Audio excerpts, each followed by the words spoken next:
that. And then the next few months of courses are going to be all about like attachment styles and sex. We're going to do a lot of somatic work. I feel like there's been this huge theme lately. We saw some of it yesterday in the webinar of like somatic processing work and just talking about like the body and how to process emotions from the body and these sorts of things. It's something that I sort of stayed away from because it does have to be handled with a lot of care. And I'll definitely recommend that if anybody's doing somatic work around like a deep, intensive trauma, you do like, you know, take the course to learn about it conceptually. And I'll say this in the course, and then do the work with somebody there who can, like a somatic experiencing therapist who can guide you through a process, that sort of thing. I will always recommend in this specific case.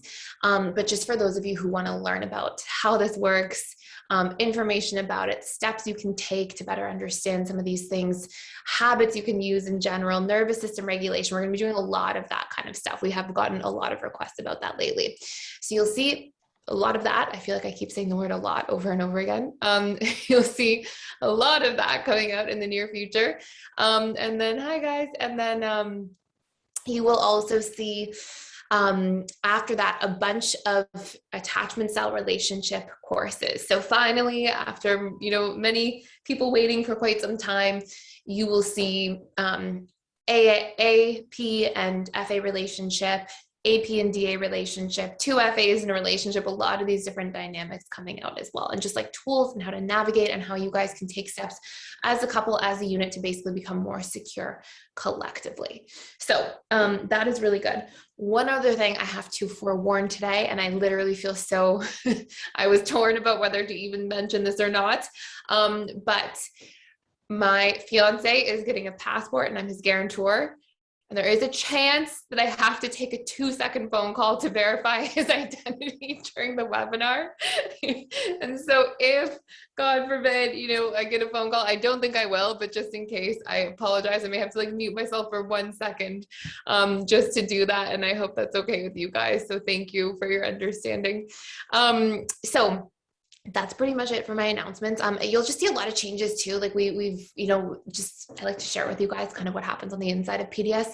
We have a lot of really amazing team members we've added in the last little while, like another developer, somebody who specializes in UX design, a project manager, product manager, all these sort of roles to help really like, we sort of like put out all this content because I love to create and share, and we get all these requests and it's fun for me to like pump out content and do that.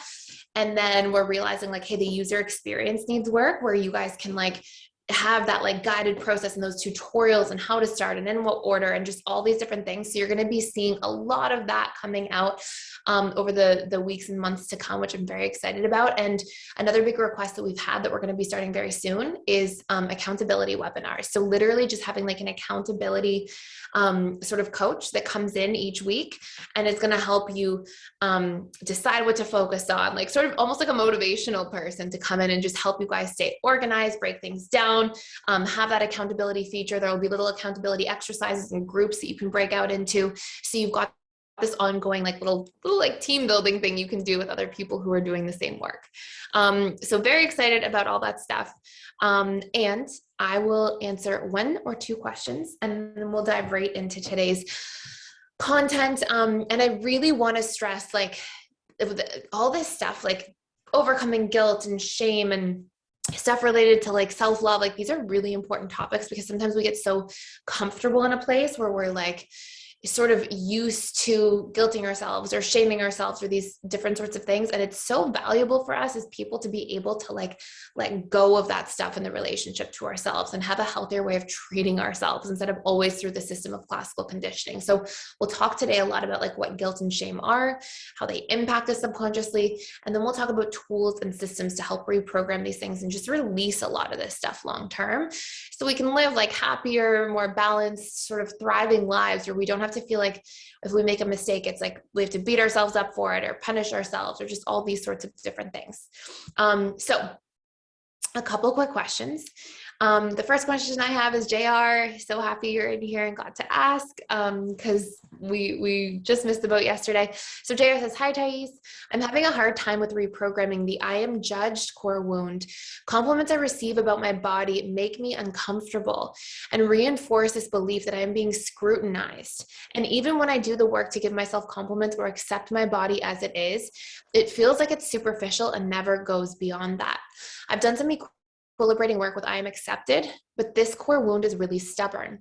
I believe I am always being assessed or judged and have a hard time believing that I am in fact constantly being ranked.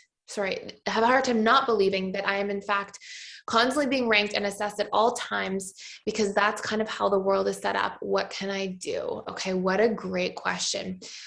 So a couple core things. One of the first things that I want to point out is like, do people judge each other and do that stuff? Yeah, of course. Like, people are conditioned to be that way, unfortunately. And of course that takes place. Like, I don't think the idea is to get rid of this belief or concept that people are judging, because of course people do judge.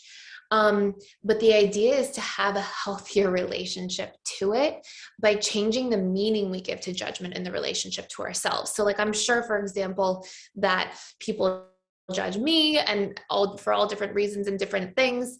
Everybody in different spaces gets judged.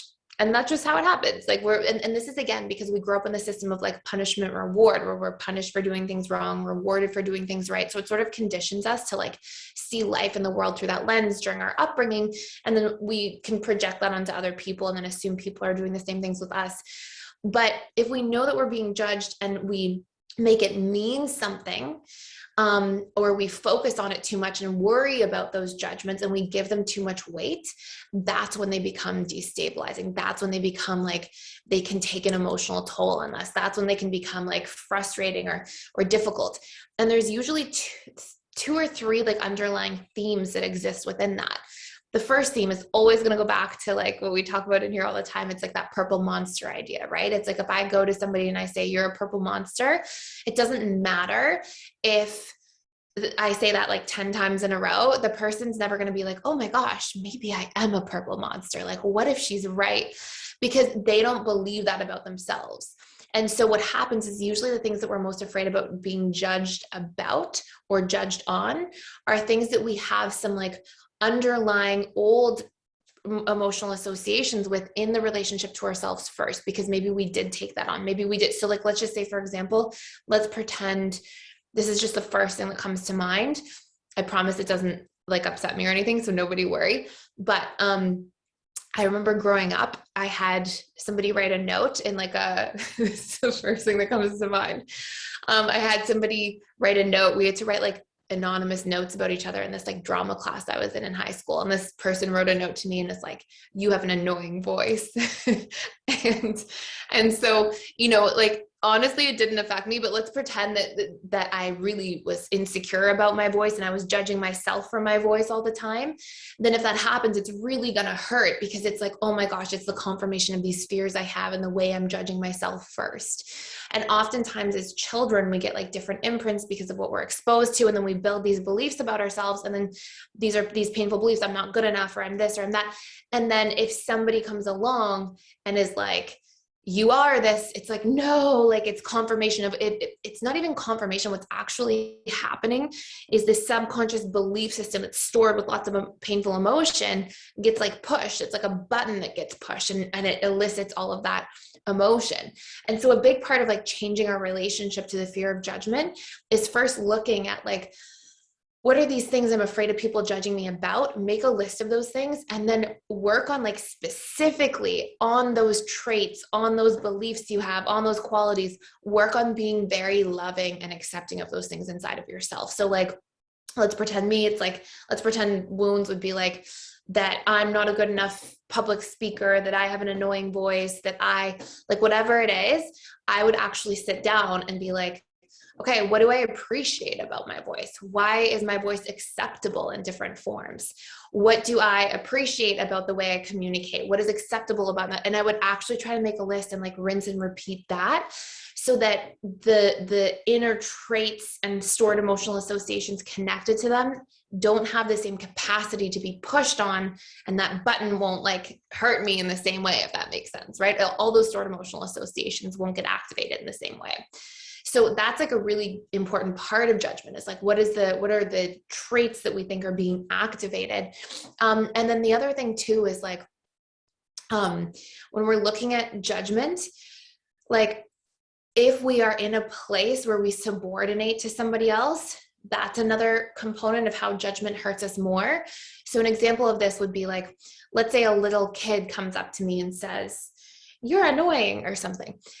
Like I'm going to be like, "Oh, that's a cute little kid." Like, they're just saying whatever they're saying. And we wouldn't think twice about it because there's no part of us that's putting like this little child's opinion on a pedestal above ourselves. But let's say instead there's somebody who I like really look up to and they're like a mentor and I like just think they're so amazing. And I look up to them and then they come to me and they say, "You're annoying." I might be like, "Oh no, like they think I'm annoying." Like, and we're going to take it more seriously. So what that's representative of is like, we are more sensitized to those things when we are valuing somebody's opinion above our own opinion of ourselves. And that's feedback too, to work on like the worthiness wound and those sorts of things, so that we see people's opinions and we can absolutely consider them, but we don't give somebody more power to define who we are and our character than ourselves, right? And that can be a huge thing. And then the very last thing, which is the other major theme, is the shadow work part sometimes as well. And it sounds funny and like, this is like, lots of people go through this, but I noticed personally, the more accepting and compassionate I became in the relationship to myself, the more when I made a mistake, I'd be like, I'm a human and I'm going to be accountable and do my best, but like, I'm a human and stuff's going to happen and I can't always know all the right things and everything in the world. And the more I was kind with myself about stuff, but really like owned accountability, I wasn't in a process of judging myself in the same way. And the more gentle I became in the relationship to myself, not only did I have more space to take accountability in life and like show up for things and really like see where people are coming from and try to honor those things, but the more I didn't fear judgment, because we think a lot of the time that we fear like somebody else's judgment or somebody else's opinion, or when we make a mistake in front of somebody else or whatever it might be. But the reality is that only hurts us once. That only hurts us in the moment. What actually causes the suffering in situations is when everything that happens in our internal dialogue in the relationship to ourselves right after. So like, let's say I make a mistake in the webinar and I say something and I forget a word or whatever it might be. Like, if I then finish the webinar and then later I'm thinking about it and I'm like, oh my gosh, I shouldn't be doing webinars anymore. I'm not good enough. I'm an embarrassment. All that internal dialogue, that's the real suffering. The worst that can happen in real time is the one hurt. And the problem is actually that we punish ourselves over and over and over again after. So the more we get into like a self-loving position, even if somebody judges us, it's like, okay, I hear that. That opinion could be valid, could not be. Let me analyze, let me check in. But it only has the ability to affect me in that one very moment. And as long as I'm kind and compassionate in the relationship to myself thereafter, then it doesn't have the same ability to hold weight. So those would be the three major things I would work on. I know that was so much information, but it really does go kind of hand in hand with today and some of these things that we're talking about self-judgment, shame, guilt, all that kind of stuff. And the more we show up in the relationship to ourselves that way, the more we'll create that internal relief. And then the outside world doesn't have the same capacity to affect us in the same way. So really great question. Thank you so much, JR, for asking. Okay, so one other question I'm just going to touch on really quick. Is Sanjana. Hi, Sanjana. How are you? So Sanjana says, I'm doing much better than before, and the childhood memories are not impacting me the same way as before. And then in brackets, the belief reprogramming worked. But one of the things that is happening now is that my mind is worried about what if this situation repeats itself again and I land in the same negative situation. Also, a few weeks ago when I used to wake up, I used to get a little anxious for a few seconds and then realize that I'm not in the same bad place again and then feel relieved. Is this normal as you get better? Also, the intensity of emotions related to flashbacks of the memories have shrunk a lot and don't affect me anymore, but one of the memories still brings up some amount of distress. I'm doing the post-traumatic growth course, which is helping me a lot, but it takes me around 3 hours to do that. Can you recommend me something like a short version of that course, or tell me which are the most important exercises in the course so I can do them each day? Great question. Okay, so I just want to acknowledge you because I know you're always working so hard in here and doing a deep dive into everything. And I'm just going to answer like some of the high level questions first and then go into some of the deeper stuff. So first thing, it is totally normal to feel exactly this. When you say, also, I used to wake up and then get a little anxious for a few seconds and then realize I'm not in the same bad place and then feel relieved. Is this normal as you get better? Yes, because your subconscious in that like first hour when you wake up is super active. And so like it's trying to still maintain its comfort zone. It's trying to like go into what it knows, what's comfortable. You being able to say, I'm relieved, I'm safe now, like I am completely okay here. And to really feel that in your body, is huge. Like that's really going to help. So that's a really important thing to kind of capitalize on. And I'm really glad you're aware of that. The first like hour of our morning really matters. And then when you said the intensity of emotions related to the flashbacks of the memories have shrunk a lot. The memory that you're noticing that brings up distress, for sure. Post-traumatic growth course is like very intensive. It takes a while to like really go through all the steps. You might have seen like last night when we were talking a little bit about with Athira, whoever was here last night. And it was sort of like this little like guided process I took her on for just a moment. And I was just trying to like paint the picture of like the principles. When we feel emotions coming up from old memories and like stuff like that, one of the things that's super important is to like feel in your body that you're safe, feel in your body that you're okay. And so when you're in a position, if you think of like some old memory that is there, that was a traumatic event, then what you want to do is be able to like really focus on equilibrating emotional sensation. So you may be like, oh, I felt helpless. Okay, what would be the opposite of helpless? Okay, empowered. Where do I have empowerment now in my life? And like each time you list something, feel about it, like really intentionally feel about it. And what you're doing is you're anchoring it in. And so when you can say, I feel empowered because I like show up and I've worked through and broken through so many things, and then like really sit with that for a second. And the more we can like try to magnify that for ourselves, the better. And that happens through being really specific. So like if I were you, I would be sitting there being like, wow, like how did I used to feel on a regular basis? And like, how do I feel on a daily basis now? Like, look at all of the things I've done and overcome. And I would write those things out and I really feel about them, because like you've done so much work and like come such a long way and just showed up so well. And you deserve to really feel that in your body. Like you deserve to be like, I overcame so much stuff. I can get through anything. And like to feel it, but we have to anchor that in, remind ourselves, feel about that more and more. And the more you do that, the more you'll build momentum. And then like, it will feel over time like, okay, those things or anything that happened in the past, it doesn't have the same power to affect me, because I know if I got through that, I can keep getting through almost anything and everything. So I'd really focus on like that part of the exercise more than anything else. And like really rinsing and repeating. And when you want to magnify feelings, you can be like you can really kind of like compare specifics. So you might sit and be like, do I remember what it felt like when I couldn't talk to people, or feel vulnerable talking to people or opening up about myself? And now look at me, like I share, I'm open, I'm able to do this. I have all that courage, like really feel the courage, like really notice all of that that's there. And then think of like when I didn't know how to work through things or break through things. And now all the things I know and all the language I have and all the ways I know how to approach situations in my life. And think of like recent situations you approach differently and how you chose to do it and feel about it. Like the more you can really push that on the other end, this is how we're really getting deep resolution. And then another thing you can do at sort of a high level is just look at what were some of the benefits of as hard as it is to look at, we want that like holistic perspective. So I had that challenge over here, but what were the learnings? What were the lessons, the growth, these sorts of things? And when you focus in on that too, it will bring that sort of sense of relief. So at a high level, I would just focus on those two major steps. And you're doing amazing, and you should be so proud, as with so many of you guys in here in general. So great question. And thank you so much for asking that and sharing that. Okay. So we're going to talk about guilt and shame. And this is a really powerful topic because, a lot of insecurely attached individuals hugely go through a lot of self-guilt, self-shame as a byproduct of the way that they're conditioned and the experiences they're faced with in childhood. So what I want to just start by doing is just kind of differentiating between guilt and shame. So guilt usually is connected to a feeling of responsibility or remorse for some sort of behavior, okay? And the interesting thing about this is that behavior can be real or imagined, right?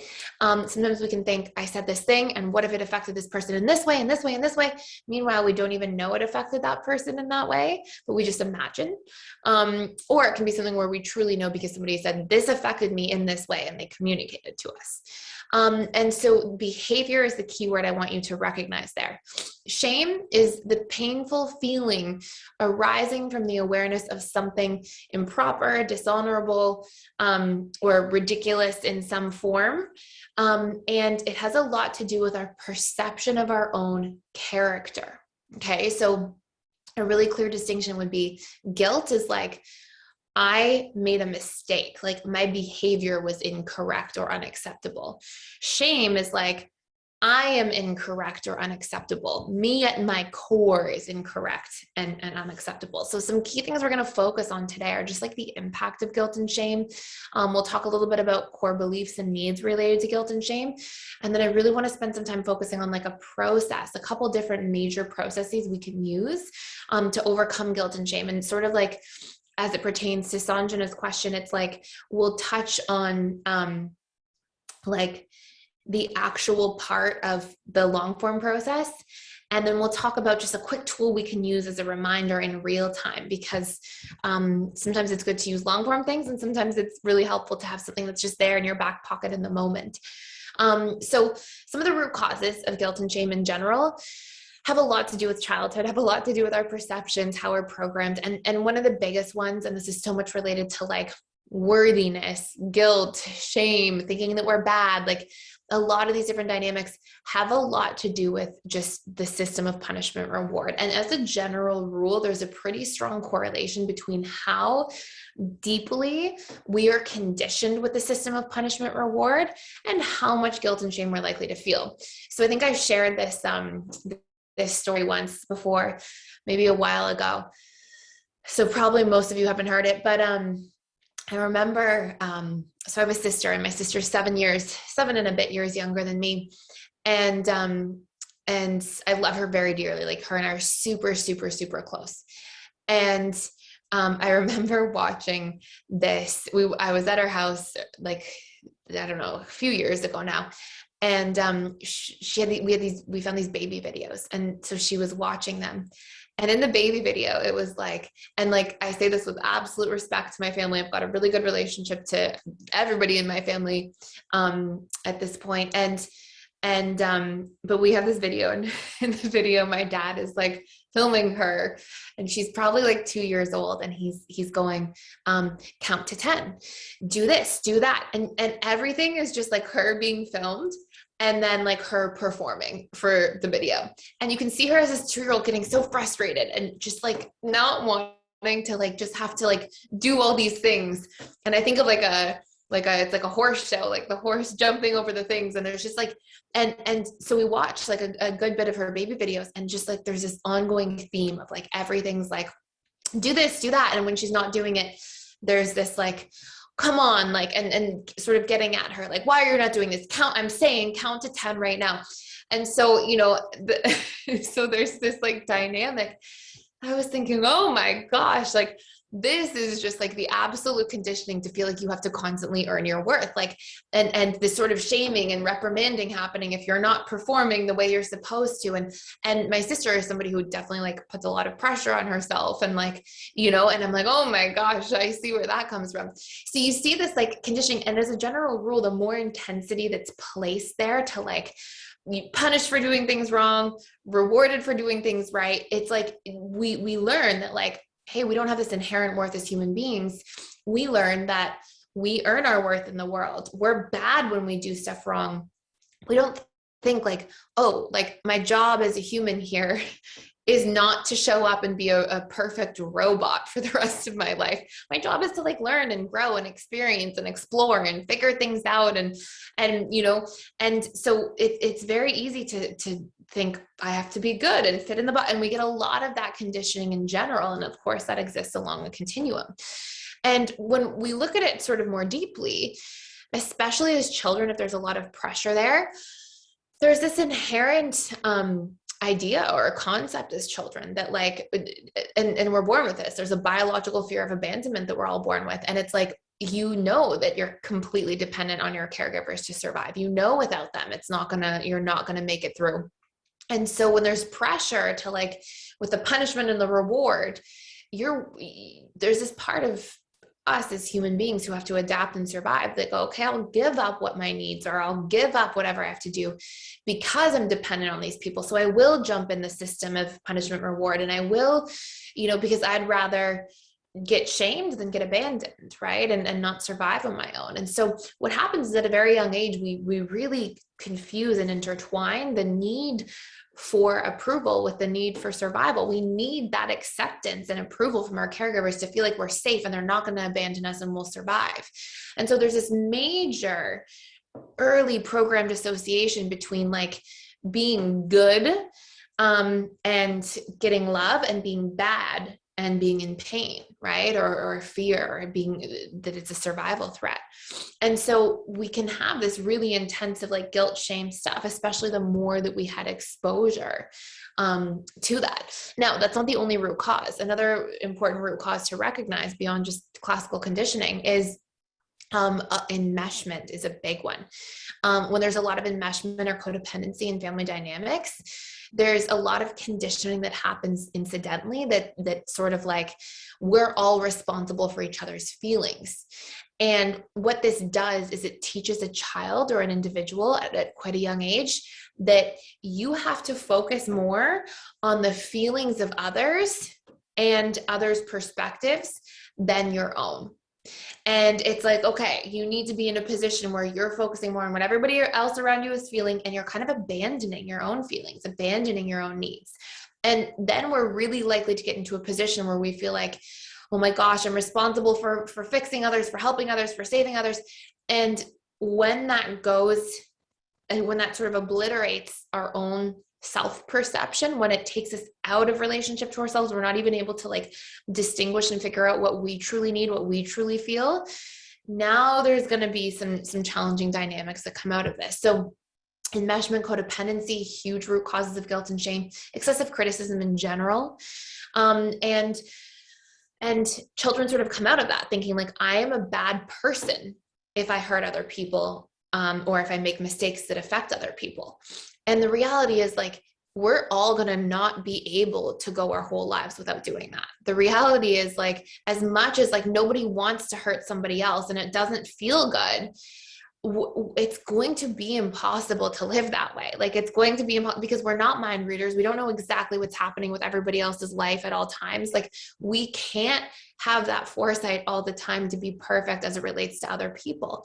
And also sometimes our needs as an individual are going to go against somebody else's needs. And we're going to have to figure out ways of taking both those things into consideration, but we also go largely unequipped with that stuff, right? Like it's not like we learn these really good tools at a young age for how to like negotiate and communicate. So like we're going to have challenges. And if we're guilted and shamed a lot in childhood, and we get a lot of like criticism and punishment, reward kind of going on, then we also internalize that system because we go, okay, if I can beat myself up in my mind, if I can remember that I'm bad when I do this, then I can try to not do it and I can avoid a punishment externally.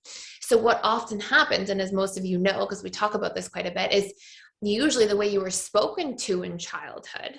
Okay, the dialogue of your parents or caregivers or siblings or people you were exposed to repetitively often ends up becoming your own personal programming, right? It ends up becoming your internal dialogue, usually before you start doing the work, reflects how you were spoken to by others. And there's this reasoning, which is if we can just guilt and shame ourselves before other people can, then we can keep ourselves good and thus safe. And so we can learn essentially, or we take on this idea that like, if I can just guilt and shame myself enough, then I'm more likely to succeed. I'm more likely to be approved of. I'm more likely to stay safe. I'm more likely to avoid external punishment. And that might serve us during childhood to a certain degree. But then when we go up and grow up into our adult lives and we take all that programming with us, then we're just guilting and shaming ourselves for everything. And that has a lot more drawbacks than benefits long-term. So guilt and shame as emotions themselves, just to be super clear before we talk about like how to work through this stuff, are not good or bad, right? Like no emotions are positive or negative. All emotions like have a place and time. It's when we have an unhealthy relationship to the emotions that it becomes challenging. So guilt as an emotion does allow us in some form, in certain forms, to have an awareness of how we can impact others, right? And sometimes an anticipation of guilt can deter us from damaging a relationship or doing something that could negatively affect somebody else. So it's good to have as a gauge and to be there. But not when it's in excess, not when we've got this like chronic guilt and shame for everything. That's when it becomes really, really unhealthy. And that's also when we get into some really, really poor boundary issues as well, because we're so afraid of hurting or affecting anybody that we become too afraid to even be ourselves. And shame, on the other hand, because we're wired for attachment, its function is to essentially observe the social norm in order to connect and build relationships. So we can learn what's socially acceptable and not, so that we can bond and connect within the framework of what currently exists as our world. But when we're excessively shaming ourselves for everything and we're making ourselves shameful at our core, again, that's when it becomes problematic, right? So it's like these things can serve in small doses in certain contexts, but when we go into the chronic space where it's just happening all the time, this is where we get these really big challenges. So shame, I am bad, right? Guilt, I did something bad. Shame is much more of a public emotion. And shame is often correlated with much lower self-esteem. And also the core wounds very much connected are, I am bad, I am unworthy, I am defective. Okay. And if you pay close attention, like I am unworthy is like me, like my character, my core of my being, like I am this way. I am defective. You hear the same thing, right? It's like at my core, I am defective. I am bad. Like at my core, I am bad. Guilt is more like I did something bad, right? It's the behavior. It's that sort of extension. And so you'll see a lot of times when people are in a space of shame, the coping mechanisms associated with it and around it can be a lot more intensive, right? It can be a lot more like, I need to hide, I need to push everybody away. And when we're carrying a lot of shame, we're much more likely to have depleted self-esteem. And guilt and shame, when we've got a lot of stored subconscious guilt and shame in general, there's a massive correlation. This is very important. There's a massive correlation with us being more likely to self-sabotage things in our lives. The reason for this is if I believe at my core about myself at a subconscious level, which we know our subconscious is largely responsible for everything.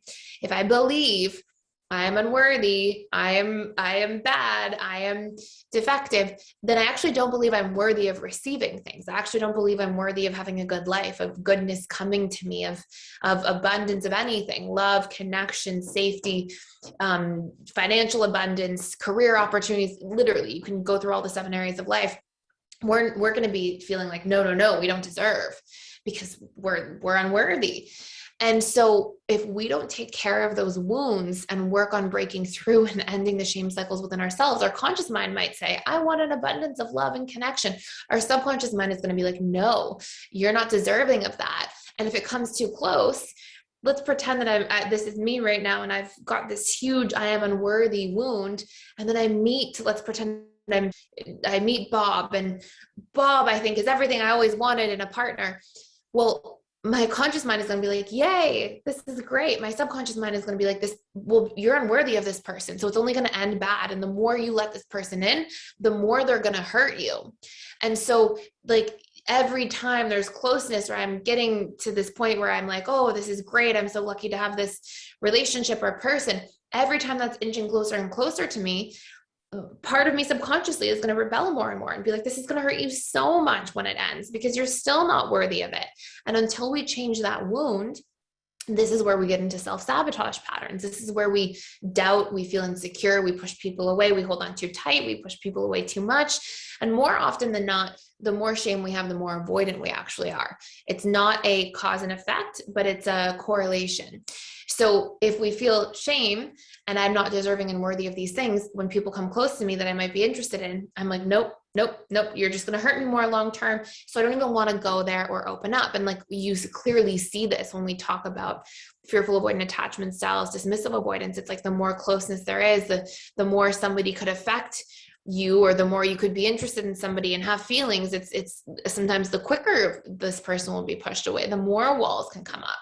And so it's this kind of unfair thing, because it's like you get these wounds from childhood or from different life experiences. And just like anything else related to trauma, the real injustice is that not only did you not ask for that, but then it gets repositioned over and over again in all of our external relationships until we go back in and correct those original imprints, right? It's like, not only did it affect Bob in childhood that he has this shame wound, but now it affects all of Bob's future relationships until he gets the chance to go in and clean that up in his subconscious mind. And the thing I want to highlight here is that when we think, and this is like a really like kind of mind warpy concept at the beginning, because sometimes we're so identified with chronic guilt and shame, especially for guilt. People can be so in the cycle and process of guilting themselves often. But what I really want to highlight here is that people don't make you feel. They only help you to feel the stored perceptions and wounds that are already existing within you. Okay. So like you have this experience, somebody, like, let's say you think you make a mistake. That doesn't have to make you feel guilt. For somebody, they make a mistake and they go, I'm a human, I made a mistake. Let me go see what I can do to make it better. And that's all it is. For other people, they go, oh my God, I made a mistake. I'm going to lose my job. Everybody's going to think I'm a bad person. I can't believe this is happening. I'm just so awful. I don't even deserve to have friends. And the mistake, and however somebody reacted to it externally, that didn't make you feel. Your programming that created the way you interpret the mistake is what you're feeling. So people are just catalysts for ourselves, right? They're just showing us what already exists within us. And it's important to note when we look at guilt and shame, because the more we are guilting and shaming ourselves, these are our golden nuggets, right? It's like, this is showing us what's living inside of us that needs healing, that needs nurturing, that needs resolution. So this brings us to our core beliefs, okay? The main beliefs related to guilt, okay? And so not necessarily like the core I am beliefs that we talk about, but the main beliefs in general related to guilt. Number one, and these are for our chronic guilters out here, okay? Who chronically guilt themselves for everything, which I've totally been like this. I'm sure most of you can relate to this. And here we go. Number one, I am responsible for how other people feel. This is a belief you want to reprogram. It's strange at first because you're like, but what? Like, especially if you've come from enmeshment, like it can, and the reality is like, you are responsible for your actions, but their interpretations are really going to be what caused their feelings. And that doesn't mean you don't take people into consideration and do your best, but it means that we like get into healthy places by having open dialogue. Like, hey, what do you need in this situation? What's going on? And people have to be responsible for communicating to you some of those things too, right? So number one, I'm responsible for how everybody else feels or how others feel. Number two, my mistake is worthy of punishment. Okay. My behaviors are worthy of punishment. So often we get so like almost like hypnotized, right? Into like thinking that, believing that, because it's just such a subconscious comfort zone. Those things come up at the subconscious level where like, I made a mistake. Now I have to punish myself, or now I'm worthy of punishment from the outside world. That is extremely unhealthy. Like, I'm just going to call it as it is. We've all been there. It's literally classical conditioning, but like it is so detrimental to our life and our human experience. My mistake is not worthy of punishment. We don't have to keep punishing ourselves for making mistakes. A lot of mistakes come with consequences because that's how it happens. Like, you make a mistake in a relationship, somebody might pull away for a minute. Maybe they feel hurt. But the thing that should follow our mistakes is inquiry and understanding, like trying to figure out why we made the mistake so we can correct it at the root level, not beating ourselves up for it. Not like, oh, I'm an awful person, I'm terrible, I don't deserve to have a job. No. What happened? what was going on inside of me that led up to that mistake? What did I not know or realize, or what was I afraid of that caused me to react that way? So inquiry is what we need when it comes to a mistake, followed by accountability. Okay. And what can I do to take action to solve for this? Not, I'm an awful person, I'm terrible. And if you look really closely at human dynamics, I saw this a ton in working with couples. When people have a lot of chronic guilt in the relationship to themselves, they're actually more likely to deny their mistakes. They're more likely to shirk them because they feel so badly they can't even take accountability. And the subconscious mind often goes into like defense mechanism mode, and will try to put the stuff on the other person instead. So let me give you an example. I was working with a couple once, and they were married in a relationship.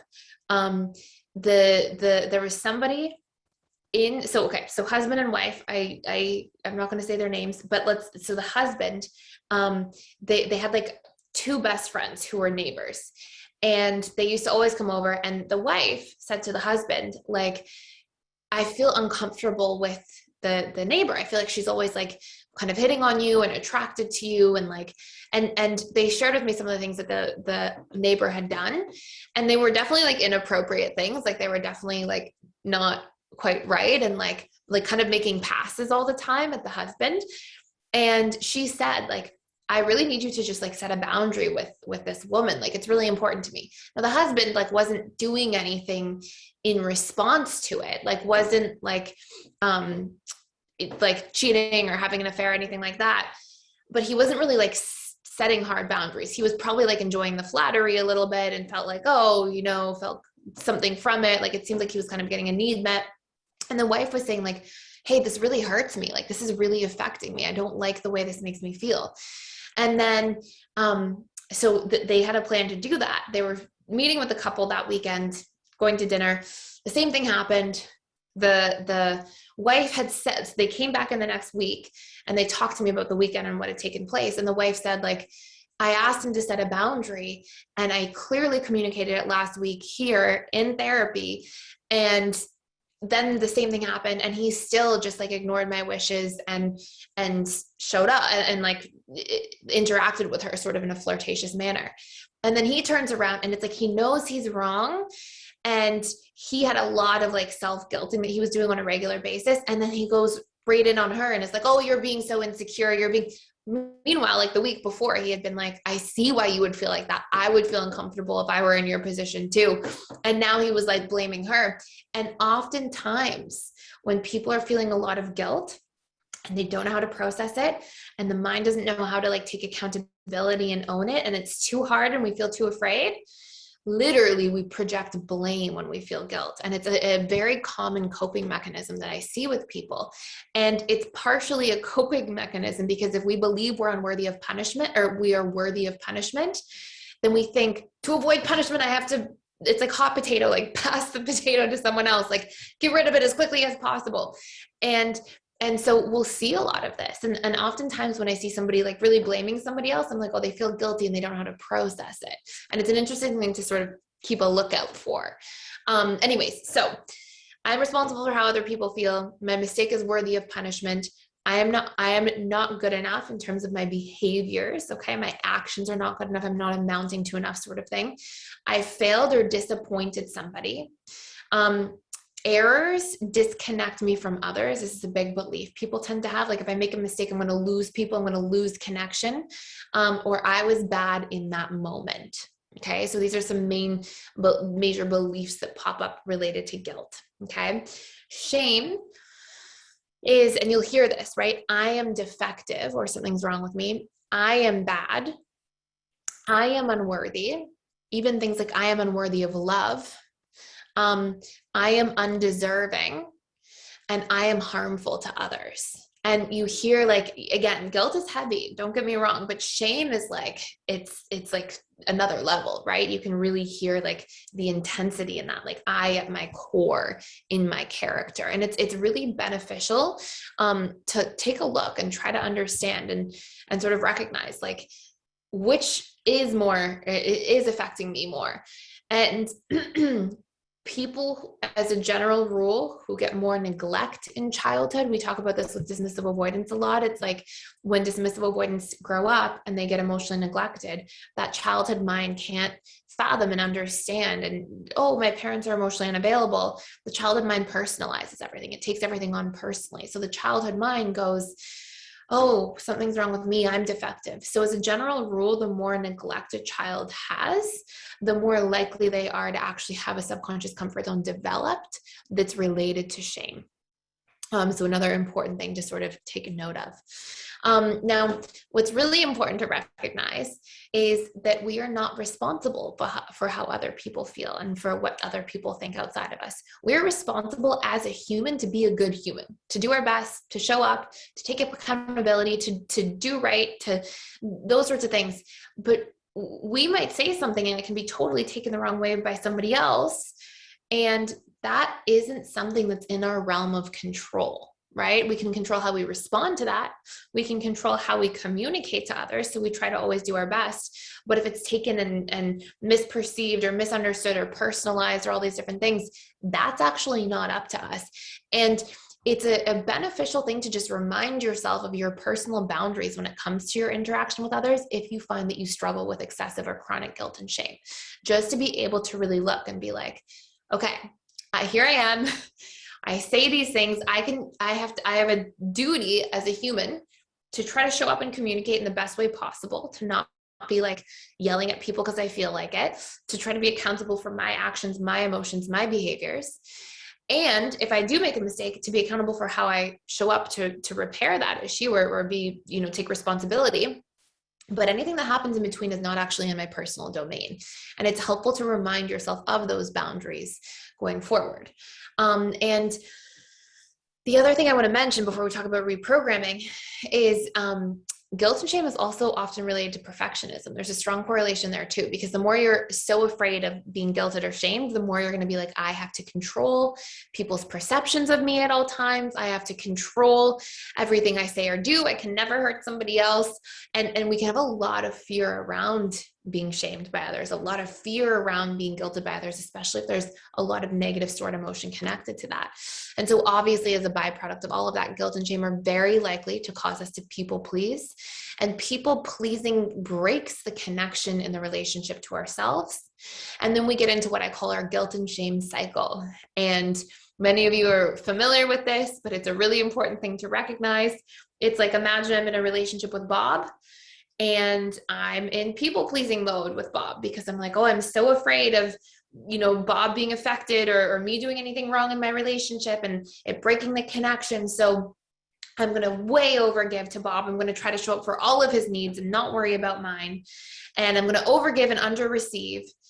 And then when we look, like, the definition of conflict is born of a perceived imbalance across time, space, energy, or matter. So whenever we're in a position where we're going to give more than we receive, we're on track to having conflict in some form. So here we go. I'm going to overgive, underreceive, then feel conflicted internally and often resentful. And we can only go on like that for so long before usually we either lash out or we withdraw. And then somebody lets us know, hey, you're hurting me. And then we feel so guilty about it. So we go back to people pleasing and the cycle continues. So we often see this really like intensive guilt shame cycle where it's like overgive, underreceive, feel conflicted, have resentment, lash out in some form or withdraw, hurt somebody by doing that, feel guilty, go back to compensate for it by then overgiving, underreceiving, and it just becomes this vicious cycle. And that cycle needs to be broken. And one of the biggest places we'll see it for DAs is sometimes they won't talk about their needs. They'll go through different things, push people away, know they're hurting, and then just keep pushing away because they just don't want to move in the direction or don't feel capable of knowing how to resolve for that at times. But we see with fearful avoidance more than anybody, overgive, underreceive, get upset, lash out, and it can just be through like a mean comment or a spiteful reaction to something or whatever it might be, then feel so guilty and then go back to being like, oh my gosh, I'm so sorry. And then way people please, way overgive. And it just becomes like this merry-go-round over and over and over again. And it really leads to poor boundaries and poor boundaries are very much, it's like the chicken and the egg. They're part of the result of guilt and shame, and they can also further create more guilt and shame. So something you can go through just for a moment, okay? Are there some key themes that emerge from everything we've talked about so far? And it's that normally when we have a lot of guilt and shame, we are holding ourselves to unrealistic expectations that we are not realizing. Okay, so an example would be, I expect myself to never make a mistake with somebody else's feelings. Like, that might be nice in theory, but that's really painful to live by. That's like, oh, I don't get to be a human. I'm going to be a robot. I'm going to be perfect at all times. I'll never hurt anybody. And that's not going to work long term. That's going to make you live by unhealthy standards and put excess pressure on yourself. It's only going to negatively affect your relationships long term anyways, and usually only make you feel resentful of other people long term anyways. So when you feel guilty or ashamed, a good little thought exercise, like a small tool, is to ask yourself, what was the expectation I was holding myself to? Was I expecting that I would never affect somebody else? Was I expecting that I would never say or do the wrong thing? And the more we can actually come up with realistic expectations of ourselves in each of the 7 areas of life, in our relationships to other people, the less likely we are to guilt and shame ourselves. So for us to be able to say, yeah, okay, I made a mistake and that was probably going to happen eventually in situation XYZ, then it's easier to proactively present ourselves from having to sort of fall down the guilt and shame rabbit hole. Okay. So it's always a beneficial thing to just look at the last thing you guilted or shamed yourself for. What expectations were you holding yourself to? And was that fair to go through? Are these realistic expectations you would put on somebody else? Are these realistic expectations for a human being to have put on them in general? And it's just a nice way of sort of like anchoring yourself out of this idea, and sometimes like just being on that hamster wheel of thinking you always have to sort of show up perfectly. Now, a lot of core expectations that people have in general are things like, I should have known better, when in reality, like, sometimes we just don't know better at the time, and we have to give ourselves that. Like, we'll see a lot of this, and we're going to talk a lot about this sort of in a little bit, but like, one of the biggest things related to guilt and shame just at its core is that we are so busy seeing somebody else's perspective and we're not seeing our own perspective at all. So there's an absence of us taking ourselves into consideration. It's like I did the wrong thing in my relationship. I said the wrong comment. I made a mistake. I should have known better. And it's like, why do we, and what about them? We'll oversee somebody else's perspective and we'll undersee our own perspective. And we'll often imagine like all these things that the other person's feeling because of what we did. And we didn't look at, hey, what was I feeling? What was I experiencing? And it's okay sometimes to be like, I shouldn't have known better because I didn't know better. If I knew better in the moment, then I wouldn't have done that thing. And so sometimes like that idea can be really detrimental and painful, that expectation in general. And sometimes we consciously know better, but sometimes our subconscious mind doesn't know better at that moment. It doesn't do anything positive for us to say, I should have known better. I messed up. I'm an awful person. I don't deserve a relationship. It doesn't do anything for us. Ask yourself, did my subconscious mind know better? If it did, that wouldn't have happened. So what's happened has happened. I didn't know better at the time. Let me correct for the root cause. Let me look at what led up to that so I can work on that situation. Let's say I yelled at somebody. Okay, maybe consciously I knew better. My subconscious maybe felt really afraid and that's why it yelled. It maybe felt really wounded and that's why it yelled. Okay, so like I have to clean up that wound. That's how I prevent these things from happening again. I don't prevent anything from happening again by beating myself up. Oh, you should have known better. This is so embarrassing. You're such a bad person. Is that solving for anything? Absolutely not. Okay, so I should have known better. I should have been able to fix or save that person. It's a really big one. I shouldn't have made any mistakes. I have to fix the pain of that person that I just caused. I have to explain everything to people. Okay. I have to prove, this is such a big one for the guilt and shamers of themselves. I have to prove to everybody that I'm good and that I'm worthy enough in order to be connected. okay, or in order to be worthy of love, okay? So if you see yourself in a position where any of these are sort of expectations you live by, it is time to do a little bit of cleaning up of those expectations in general. So what I just recommend doing is like, if any one of those showed up for you and you're like, oh my gosh, I totally expect that of myself, just make a mental note of it and then work to like do a little bit of reprogramming, work to come back and be like, why can't I always know better? Okay. Or why am I not responsible for fixing everybody else? Or why am I, and come up with those pieces of evidence, right? So that you can equilibrate that stored idea or expectation. Okay. So something you can do when you're catching yourself guilting and shaming, and this is like, again, a little exercise before we go into some of the bigger ones. And this is a very powerful one. When you did the thing that you did, okay, that you're guilting or shaming yourself for. So let's just use like something simple. Let's say I yelled at Bob, and let's say like me as a person right now yelled at Bob. It would be really easy for me to be like, I should know better after all the work I do. I should, right? Like we could do that for days and it may seem justified. That would solve for nothing. And if tomorrow I yelled at Bob and screamed at Bob and threw something at Bob, I would still do my absolute best to not do that because I know that that's not actually going to solve for anything, right? I know that that's only taking me further and further and further away from proper resolution. So it does no good.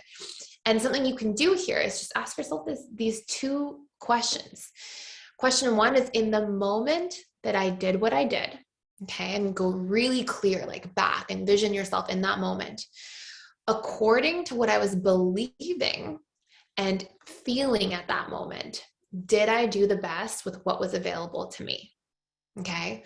And so let's pretend I go back and let's pretend in this theoretical situation with Bob, I felt really unsafe and really unheard. And I was like, what? Like Bob is making me feel really uncomfortable right now. No, Bob is not actually making me feel. My own stored wounds would be making me feel, just to be clear. But in that moment, maybe my conscious mind knows that when it's still and when it's analyzing things from a distance and not triggered and activated, but maybe my subconscious mind hasn't had enough healing there yet. So maybe Bob, I think, makes me feel unsafe in that moment. And my subconscious mind is going to yell to create distance to make me feel safe. And according to what I was thinking and believing at that moment, feeling unsafe, was I doing the best that I could with what was available to me? Well, maybe I was in a 9 out of 10 state of being emotionally triggered and maybe it was like really overwhelming and that was just me trying to keep myself safe and take space. Now, a lot of people might be like, this sounds like it's avoidance or justification. Couldn't be the furthest thing from the truth. It's actually us being able to see clearly and specifically what led up to that. So now I can do something with it. I can't be accountable for anything if I just think I'm a bad person and that's why I did what I did. How is that going to help me? It's like, well, I'm a bad person, so I'm just stuck this way. No point taking accountability. I can't do anything anyways. That's the messaging we're giving to ourselves. Versus if I'm like, wow, I felt really unsafe. Like I really need to take some time and look at myself and heal that feeling of unsafety in me so that the next time I feel really unsafe, I don't feel the need to protect myself by yelling at people, right? And seeing like the innocence in that, seeing like, hey, my subconscious mind has this wound here, feeling really unsafe. And like, I have to go back in and fix that. And we don't ever, it's this quote that I think of all the time. It's like the Einstein quote or whatever. And it's like, we don't ever solve a problem at the same level of thinking that created it. We don't solve for guilt and shame by guilting and shaming ourselves more. It's like, doesn't make any sense. So we really want to be able to recognize that. Okay. So in the moment that I did what I did, go back and anchor yourself according to what I was believing and thinking and feeling at the time. Did I do the best with what was available to me? And another good way, like just more analytically of looking at it, if it helps, is to say, maybe my conscious mind knows better when it's like still and it's not triggered, but maybe in that moment, my subconscious mind didn't know any better, didn't have more resources available. And it means I've got a little more healing to do there. Okay. And a follow-up question you can ask is just, did I think about the impact of my behavior in that moment? Or did I make a decision from a place of being subconscious and afraid? Okay. And sometimes too, like you yell and you don't think, oh, if I yell at Bob and I say, you're a bad person, Bob, I don't think about how Bob's going to take that to heart for the next 3 days and worry about that. Like we don't think of the impact a lot of the time when we're really, really triggered. So always the resolution will be, let me go in, let me identify the root causes leading up to that situation, and let me show up for that. Okay. So those are some like sort of mini thought exercises. Now I want to add a couple other things here about guilt and shame. The more we guilt ourselves and shame ourselves for things, the more likely that thing is to recur. I can't even tell you how many times I would see this working with people, with couples. I thought it was like this, like eighth wonder of the world or something. I just thought it was so interesting because I would find that like in working with couples, if a couple, like a person came in from the couple and for some reason, especially like I noticed the more avoidant the other person was, there was even an even stronger correlation. I never really thought about why, but I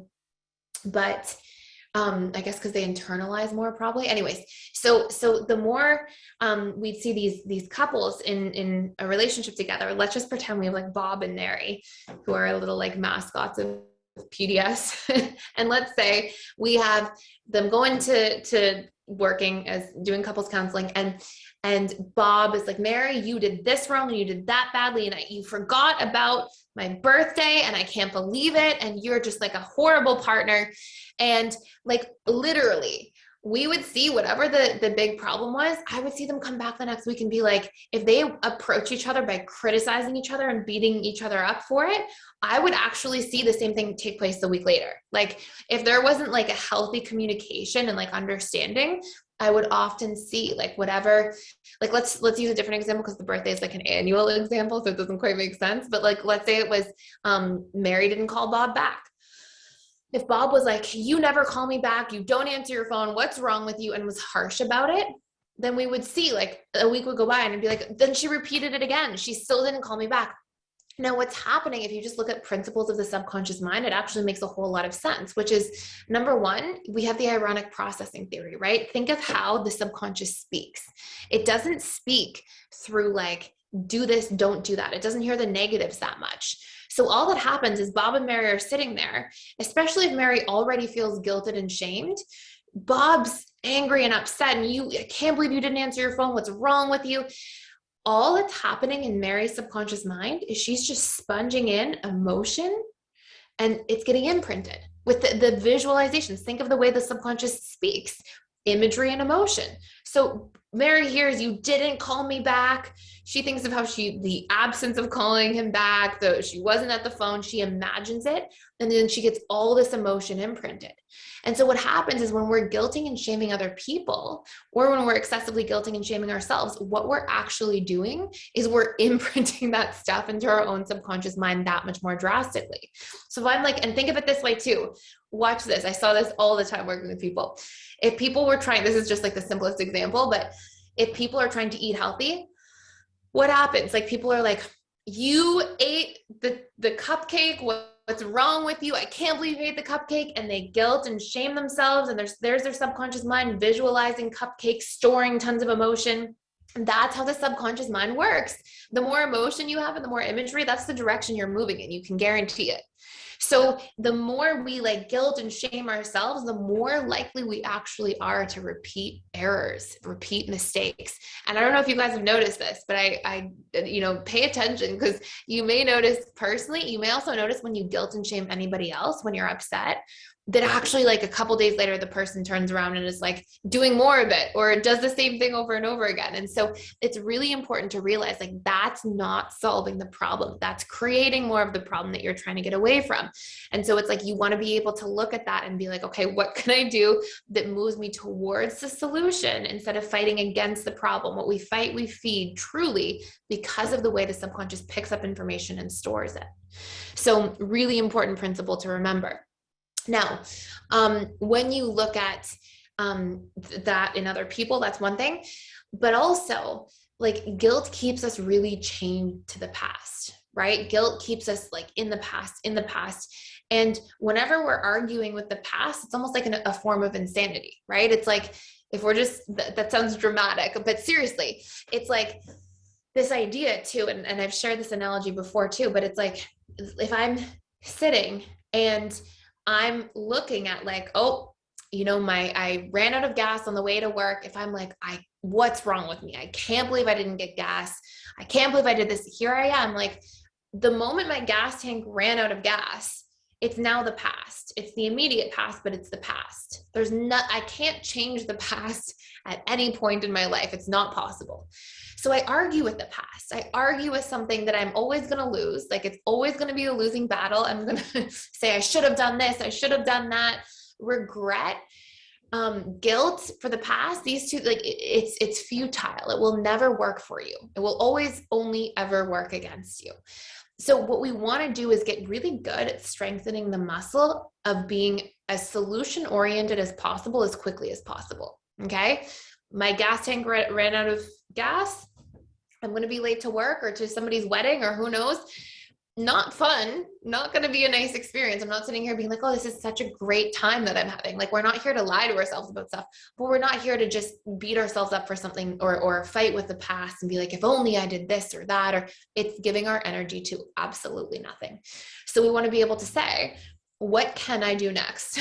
What can I take away from this? How can I learn or grow? What lesson can I use going forward in the future? And this is how we get into like growth mindset around self-guilt, self-shame, and even things like regret as well. Okay. So I'm going to give you two processes. Okay. Process number one, when we are looking at overcoming chronic guilt and shame, and we've talked about this before, this is a process that shows up in a couple different courses. I believe it's in the guilt and shame course in general. But one of the first things we want to do when we're looking at guilt and shame is the ICA process. Okay. It's just looking at that root cause, what was happening inside of me when that thing was going on. Okay. Having compassion for it. So I is inquiry, actually looking at that root. Then we have compassion, which is actually trying to feel for ourselves. And the reason this matters so much, so don't overlook this step, is it's very easy to be like, oh, I was afraid when I yelled at Bob. And then be like, okay, I'm still a bad person, right? It's easy to be like, and Bob's now really, really hurt still, and I messed up. We have to actually take a moment when we're trying to equilibrate guilt and shame to feel what we were feeling and to make space for our own human feelings and perceptions as well. And to be like, I was really afraid. And like, I get why when I'm afraid, I'm going to like do that to lash out. And it even helps to look at like, where did that come from for me? Like when I was a child, I didn't feel like I was protected. So I learned to overprotect myself. And that's like that inner child part of me it's panicking and it's trying to like create space and protect itself in some form. Okay, I have compassion for that part of me. I get where that's coming from. So the more we can actually take a moment to have compassion and actually feel in our body about that, it'll be hard to stay in the guilt and shame after. It'll be hard to go back after we've like anchored in that feeling to being like, and I'm a bad person. So the C, when we talk about ICA, that compassion step is there for you to actually like equilibrate at the emotional level. Okay. So let's just go through a couple other examples and then we'll talk about the A part after. What are things that people do? Okay. This is one I've used before, but this really stood out to me for some reason, or stuck with me. I remember having a client once and I really liked working with this client, and he was always willing to like really look at his stuff and be really open. And he said that he went into a bank, and a little bit of his life, I think he was a realtor at the time, and he was like, just like always like busy and on the go and had all this pressure, and he worked for this firm, and they would, drop stuff on him at the last minute. And so he had all of that going on. And then he was co-parenting. He had been through a divorce, and he had 2 young kids, and he was like really putting a lot of pressure on himself to like be a good dad and then try to do well at work, and, and just put a lot of pressure on himself. And then when you looked at his like history, he had like a lot of enmeshment in childhood. He felt a lot of like pressure on himself to be like showing up for his parents, especially his mom. He had a lot of like enmeshment there. And so here's this person that was just kind of in like overdrive. Like I just literally think of him and I like imagine somebody just like sprinting all the time through life, like just like can't catch his breath.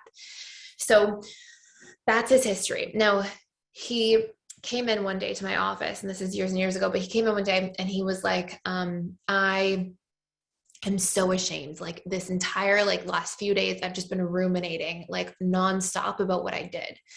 And he said he went into the bank and he was talking to the bank teller, and the bank teller made a mistake with like this account and where he was depositing a check. And he was like, and it was the same bank teller. And I was waiting in line and I was like, I hope I don't get her. I hope I don't get her, because she always makes mistakes on my account. And like, I got her and I was already stressed and I was late going back to work, and I was worried that my boss was going to like get mad at me for being late. And so here he is. And like, if anybody's ever been like rushing or like waiting in line when you're already behind, you can, unless you're in charge of your mind, that stress level is just like building. So I imagine him like just sort of sitting there, like all this stress, just like expanding. And he says, he gets to the teller, she made a mistake. And he said, you shouldn't be working in a bank. Like, this is not the job for you. Like, you always mess up. Like, you should do something else with your life. And then he left, and this person like was a kind person, like a very kind-hearted person, very empathetic. He said he left and he was like, and all I did was think about it for the past few days straight. Like, I just like couldn't believe I said that to somebody. Like, so here he is like guilting and shaming himself in excess. Like, he's like, it's keeping me up at night type of thing. And obviously that's not a good thing to say to somebody. Like, that's not a nice thing. But you know, that doesn't do anything. Like, him just keeping himself up by guilting and shaming himself, that's not helpful for anybody. So what we looked at was like, you don't solve that problem through beating yourself up, guilting, shaming. What are our I see, right? I is inquiry. So let's look, what were the root causes? Okay. I have poor boundaries. I'm overwhelmed in my life. I never take time for myself. I put so much pressure on myself with work and with family that like I am constantly feeling burnt out and distressed, and I don't leave room in my life for anything to go wrong. Everything's back to back to back to back, so much pressure, trying to do everything at once. So the moment the bank teller makes a mistake, it's like the world is ending, right? Now that's our root problem. That's what we have to solve for, is like, hey, boundary work. Hey, like, you need time for yourself. You need to talk to your boss and say, sometimes I'm going to be late because you drop a lot of like listings and different things on my plate at the last minute. And like, I'm doing my best, but like, this is the way it's going to be. And carving out that space for him was the root healing, right? That's where like that stuff really shows up and is different. Better boundaries, better like time between things, taking some pressure off, delegating stuff out, asking for more support from who he was co-parenting with, like cleaning up these things. So now the moment you're 5 minutes behind because there's something wrong at the bank, you have 5 minutes, right? So that's the inquiry part. Like, okay, what do? We take accountability for that. We find out what's going on at a root level. Then the compassion. Instead of just beating yourself up, can you see how here you are, you're trying to like make ends meet so that you can provide for your family. You're putting all this pressure on yourself. You're worried about what your boss is going to think. You're worried about if I'm behind at work, then I'm not going to be able to pick up my kids after work and show up and be on time. Can you see how that's a lot for one person? And can you see how like if you just actually pay attention to yourself, you're under a lot of stress. That's a lot of pressure. If you saw somebody from like the outside in a movie and that was their life, you might actually have some compassion for them.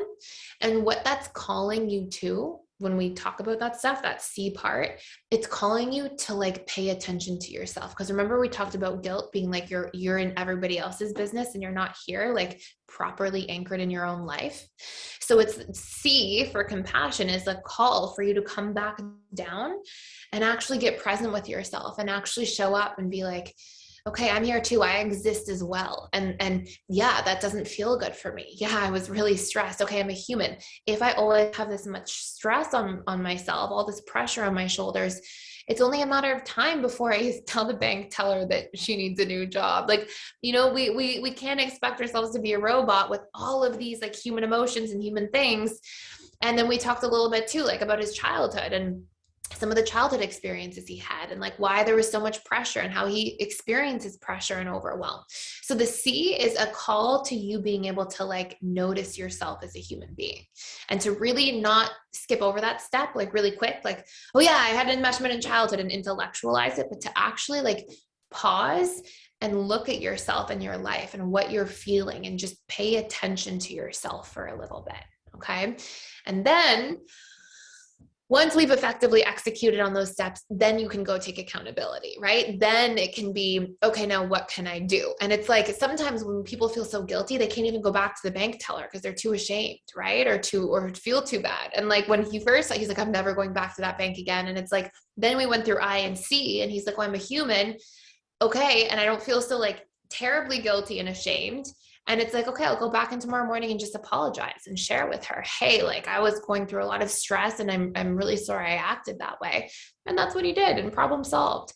But it's hard to even get to proper accountability and to even think about what to do when you feel too bad, when you feel too awful about the situation, because it's like the brain is wired to avoid pain. So the more pain you project onto something, the more you're going to want to just stay away from it altogether.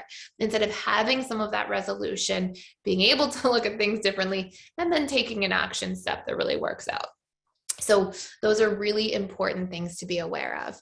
And another little tool that we can use sort of at a high level is, so, and does that all make sense so far to you guys before I talk about another tool? Okay, amazing. And truly, like this is, you know, guilt and shame are not, I would love for everybody to set the goal that like, guilt and shame, like the percent of time that you spend, if you're used to like guilting and shaming yourself for everything, you want to make it almost like obsolete. Like you want to make it almost that like that doesn't show up in my emotional itinerary.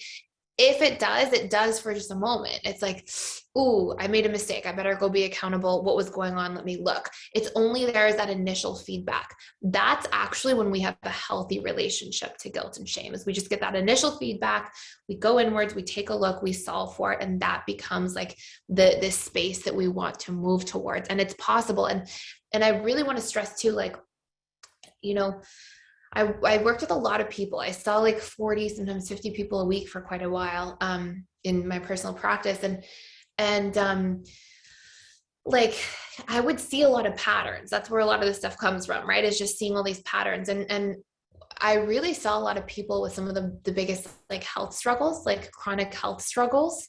There was definitely some kind of relationship there. I'm not here to say like, this is exactly the relationship. Like I wasn't doing like these in-depth studies, but I saw a major correlation between people who are like chronic self-guilting, self-shaming, and people who definitely struggled with health issues long-term. And I think that, you know, there's a couple things that likely come out of that, which is like, poor boundaries means we're going to be overwhelmed, run down, beating ourselves up. Remember, our thoughts and belief patterns have an emotional effect, which is made up of neurochemical reactions, which is going to then trigger our actions and behaviors. And is also going to affect what type of nervous system function we're running in. Like, are we in sympathetic all the time? Are we in fight or flight all the time? Pressure, overwhelm. We feel like we can't speak up and say anything. We just pile everything on our own shoulders. Like, that's not a way to live. And people who do struggle with chronic guilt or chronic shame are a combination of the two generally tend to have a lot of this patterning. And so it's really important to be accountable for this stuff and like work through these things for yourself as a human being.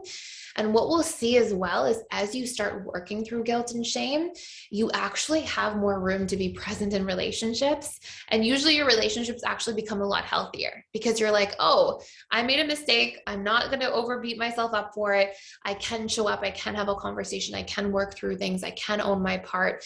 And there's more space to do this stuff when it's not coming from a place of like, oh, I'm such a terrible person. And now that person's I'm going to talk to them and they're going to make me feel even more terrible. And I just can't handle it. Like, we have room to show up and communicate differently when there's an absence of us beating ourselves up in such extremes throughout the duration of our life. So really important thing to be aware of. Now, another little exercise that you can use that's also beneficial, and this is me just saying like, these are all the ways you can extract golden nuggets from guilt and shame, is when you also judge a thing that you did. Like, we'll just use the same example of like, I yell at Bob.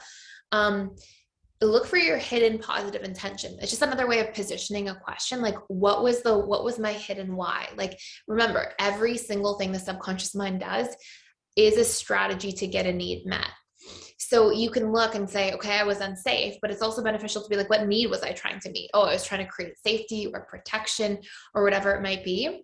And what you'll see from that is, okay, this is feedback for me. There's something that's maybe an unmet need in my life. And that's why I keep, and this is more so for like when we find ourselves making those same types of mistakes over and over, like maybe we always push somebody away when they're getting too close. Maybe we always like, leave a situation before we can have to feel too much. Or maybe we always find ourselves raising our voice or whatever it might be. Just try to look like, what needs are there? Your subconscious mind has some kind of pattern of trying to get a need met. And usually when we've got an ongoing pattern of something that we do or some form of self-sabotage that we take, there's something really important in there for us to discover. That's like, oh, there's a chronically unmet need that leads to that chronic pattern of behavior that then I beat myself up for.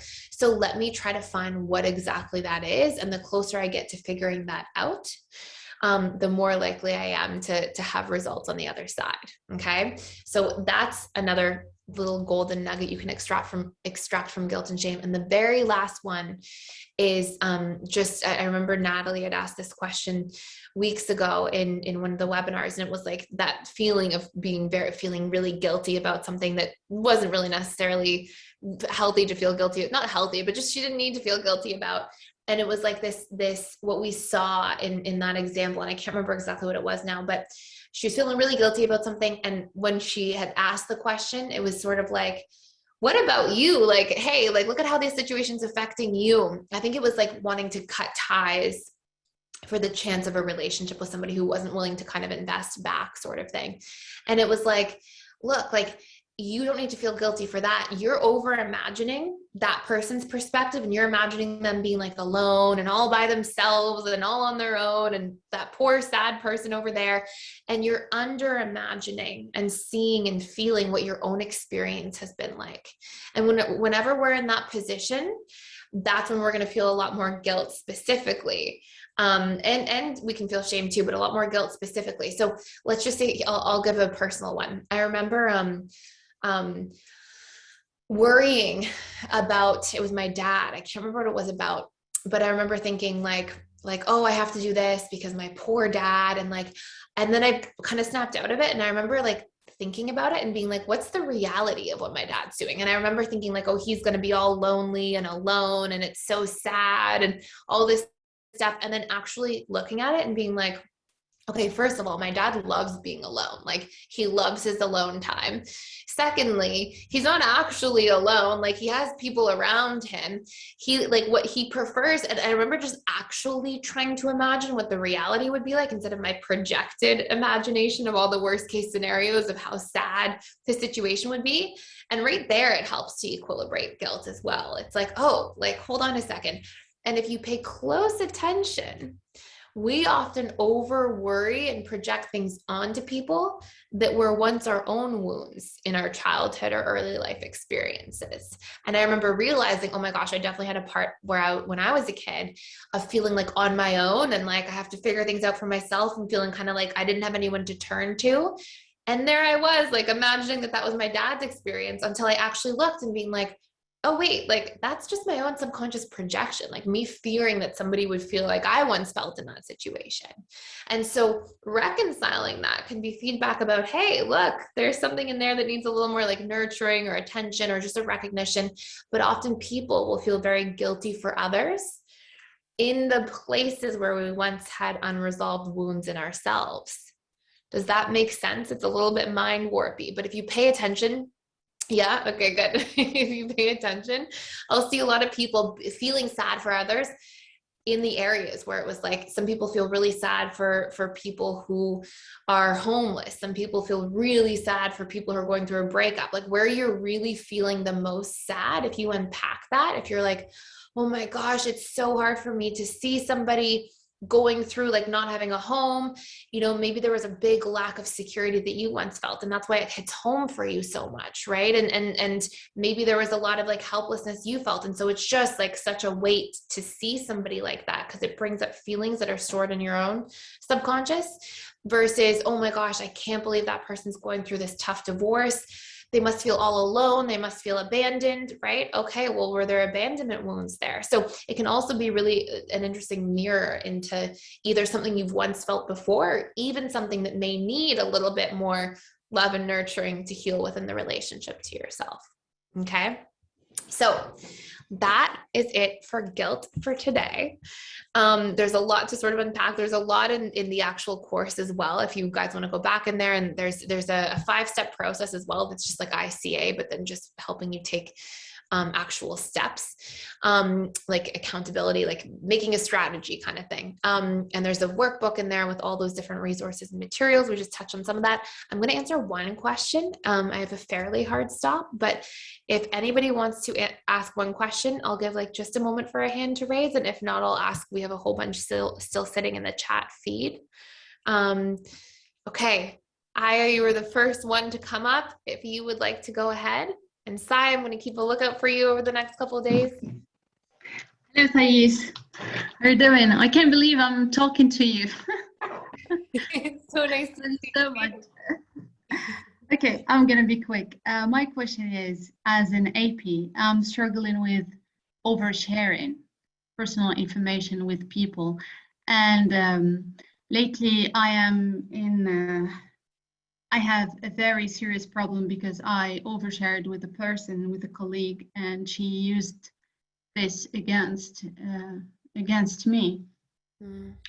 And now I am in a legal case because of that, but I just noticed that I overshare details and just in a way probably to connect with people, because I have somehow a void or unmet needs. But this is better because I trust people very quickly, and I start really sharing so much details about my life. So what can I do? Really, really great question. So first of all, sorry to hear about the legal case and all that, but it does sound like you're stepping up to set a boundary around that situation. So I think that's a good thing. But you kind of touched on it a little bit yourself, like your mind's definitely going in the right direction to realize, which is, you said, oh, I feel like there might be unmet needs. When we are in, this is like such a perfect example of what we were talking about sort of towards the end today, which is like we look for the hidden positive intention, like the why we do what we do. So when we find these like cycles related to guilt or shame, where we're like, wait, why did I do that? I keep going back to that. What's going on? Our conscious mind doesn't want to keep doing it, but our subconscious keeps repeating a pattern. Whenever we're in that position, it's because whatever the subconscious mind's needs are there are so strong that they're like taking precedence over everything else. So the first step would be to get really clear about those needs. And I'll actually take you through it for just a moment.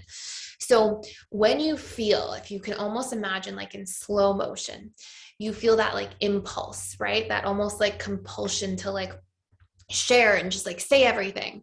What are the main needs you get met just in that moment? Don't think about what happens after. Just in that moment, what needs do you think you're getting met in that situation? I think the first one is probably validation from others, validating my feelings at that time, and also emotional connection, because I get vulnerable in that situation, so I share parts of myself. Excellent. And is there also, those are perfect, and also I would imagine to like feel seen and heard and understood. Yeah. And definitely. so, pardon me? Yes, definitely. Yeah. Yes. And so this would tell you like, okay, my conscious mind may be saying, I don't like the feeling after when I overshare. I don't want to keep going back to oversharing. But your subconscious is really the one always running the show. So your subconscious says, but our needs to feel seen and heard and understood and emotionally connected and validated are so big. And this is going to take priority. Conscious mind, you lose, like, too bad. And so this is what's actually happening. And so what it tells you is these are needs. The way to solve for that is never going to be to shame yourself for oversharing, is never going to be to beat yourself up for oversharing. It's going to be at the root cause to pour into those unmet needs. And I would ask you, like, from 1 to 10 in your history, how good do you think you've been doing at making yourself feel very validated, very emotionally connected, and like present in the relationship to yourself consistently, really seen and heard and understood on a daily basis about your feelings, your needs, your boundaries, honoring those things? How would you say you've scored there as a general rule? By myself? Yes. 2 out of 10, I would say. So you see, right? And so what happens is when I'm not the one meeting those needs, then I'm hungry, right? I'm starving for those things. And so then even though my conscious mind says, no, don't do it that way, my subconscious is like, but I need these things. I'm aching for them. And so somebody comes along and we're like, yes, we can get the needs met. And so this is where we have, like, quote unquote self-sabotage, that your conscious mind has one set of goals and your subconscious has another set of goals. And it says, no, we're going to get these needs met. And your conscious says, no, don't overshare. Your subconscious will always win out. And so the solution really at its core is like, sit down and come up with really good strategies. Like, what can I do to make myself feel seen and heard and understood more often? Can I journal? I know APs usually don't like journaling, but it's very helpful. Can I meditate? Can I do like the emotional processing tool more regularly? Can I try to pay more attention to my feelings and ask myself what my needs are and make room for my personality needs and fill those buckets and validate myself and my opinions more often and have my own back and set my boundaries? Like, there's so many things you can do. And obviously you can come back and like watch this and all that stuff, but the more you can pour that stuff in there, and the more you fill your own cup, the less you'll feel that knee-jerk reaction, that kind of like compulsion to share, because you'll get your needs met in relationship to self first. So that'll be like number 1 by far. And then number 2, once you've got a bit of a healthier relationship to yourself in that form, then it will also be like, okay, slowly over time, really like vet people, friends, family, and let people in who I feel that close connection with, that I can get those needs met through them, that are constants in my life, as opposed to, feeling like, oh, I have to do that with people I don't have as much familiarity and trust with. So that's sort of a secondary strategy, but that first one is going to be like 99% of moving beyond that, if that makes sense.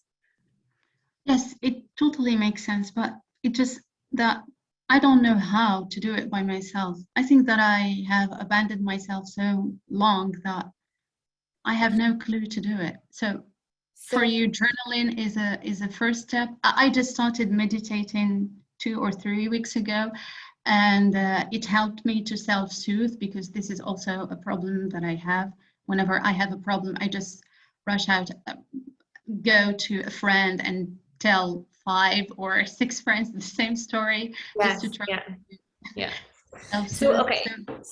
So what I would say is, number 1, set time for yourself first. Because when we're out of relationship to ourselves, sometimes, like, if we say we're going to try to do this more often, but we don't set a time, then we'll forget about it. We'll do it once a week. So I would say, like, set a morning and evening routine. Like, morning routine, great time to meditate, or evening, like, pick one or the other.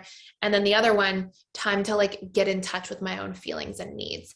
And honestly, what I would do, and I know I push this tool all the time, but I'm just like, I think this is one of the most helpful things, is the emotional processing tool. Like, it asks you all the time what you're upset about. It's like helping you identify why, like what meaning you're giving to it, helping to like question and challenge those stories or assumptions that we might have, and then go into our needs and be like, what do I need to feel better? What are my strategies I can use to get this need met? And it really helps us. First of all, it's for self-soothing. That's its entire intention. The second thing is that it does a couple things at the same time. It helps you get in touch with your feelings and notice your patterns.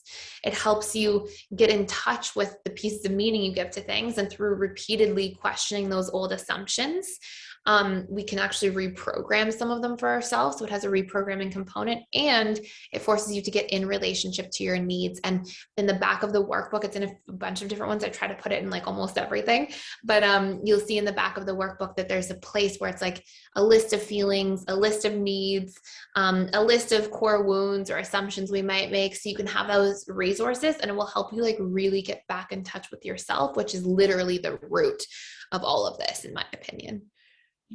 Thank you so much, Thais. Thank you so much. Thank God you. bless you. Thank you so much. Thank Thanks. you. God bless you too. Thank you so much. Okay, guys. So this is it for today. These always go by so quickly. Chippo, are you the webinar host? Yes. Okay. Thank you so much. So Chippo is our